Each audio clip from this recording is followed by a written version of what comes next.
নমস্কার, সুমিস ইজি রেসিপিতে আপনাদের সবাইকে স্বাগত। আজকে আমি আমাদের সকলের খুব প্রিয় এবং খুব সহজ একটা রেসিপি নিয়ে আপনাদের সামনে চলে এসেছি। সেটা হলো ভেজ ফ্রাইড রাইস। তো চলুন দেখে নিই কীভাবে এই সহজ রেসিপিটা কত তাড়াতাড়ি আমরা বানাতে পারবো। আমি এখানে 500 গ্রাম মতো বাসমতি চাল নিয়ে নিয়েছি এবং চালটিকে 2 থেকে 3 বার ভালোভাবে ধুয়ে আধ ঘন্টার জন্য আমি জলে ভিজিয়ে রাখবো। আপনারা চাইলে 1 ঘন্টার জন্য রাখতে পারেন। অন্যদিকে আমি ওভেনে একটা প্যান বসাবো এবং তাতে আমি দিয়ে দেব 3 কাপ মতন জল। জল হালকা গরম হয়ে গেলে তাতে আমি দিয়ে দেব 4টে ছোটো এলাচ, 4টে লবঙ্গ এবং ছোট একটা দারচিনি। এরপর জল ভালোভাবে ফোটা পর্যন্ত আমি ঢাকা দিয়ে রেখে দেব। 5 মিনিট পর জলটা খুব ভালোভাবে ফুটে উঠলে তখন আমি তাতে দিয়ে দেব ভিজিয়ে রাখা বাসমতি চাল। এরপর চালটিকে হালকা হাতে নাড়িয়ে নিয়ে আমি 5 মিনিটের জন্য ঢাকা দিয়ে রেখে দেব। 5 মিনিট পর আমরা দেখব আমাদের চালটা হয়েছে কি না।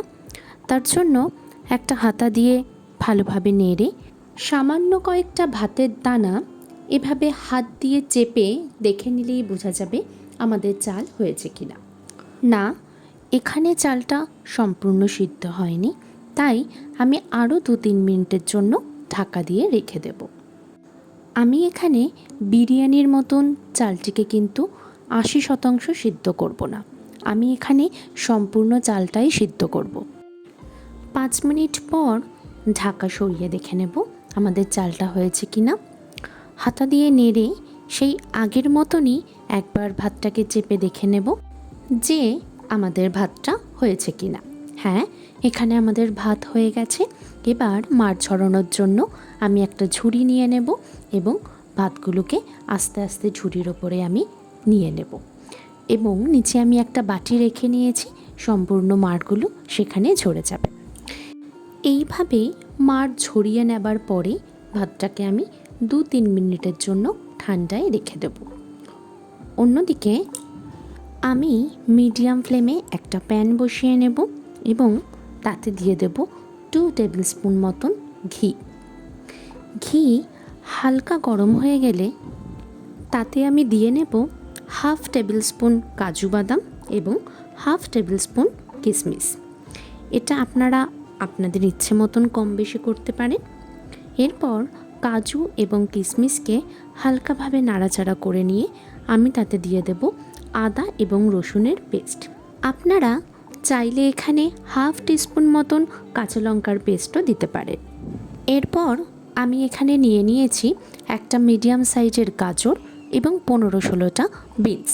এই গাজর এবং বিনসকে আমি ছোট ছোট টুকরো করে কেটে নিয়েছি এবং সেগুলোই আমি কাজু বাদাম কিশমিশ এবং ঘিয়ের মধ্যে দিয়ে দিলাম। এবার 2 থেকে 3 মিনিট এটিকে ভালোভাবে নাড়াচাড়া করার পরে আমি এখানে দিয়ে নিচ্ছি 1 টিস্পুন নুন এবং 1 টিস্পুন চিনি। আমি যখন ভাত করেছিলাম তখনও কিন্তু নুন আর চিনি দিয়েছিলাম, তাই আপনারা যখন দেবেন অবশ্যই মাপটা বুঝে দেবেন। তারপর ঢাকা দিয়ে আমি 5 মিনিটের জন্য রেখে দিচ্ছি। 5 মিনিট পর দেখে নেব সবজিটা হয়েছে কি না। হ্যাঁ, সবজি সম্পূর্ণ হয়ে গেছে। এবার আমি সবজিতে ঠান্ডা ভাতগুলো দিয়ে দেব এবং সবজি এবং ভাতকে খুব ভালোভাবে মিশিয়ে নেব। এই পর্যায়ে আপনারা ঘি দিতে পারেন। আমি ভাতে সামান্য পরিমাণ ঘি দিয়েছিলাম, চাইলে আপনারা স্কিপও করতে পারেন। তো তৈরি হয়ে গেল আমাদের ভেজ ফ্রাইড রাইস।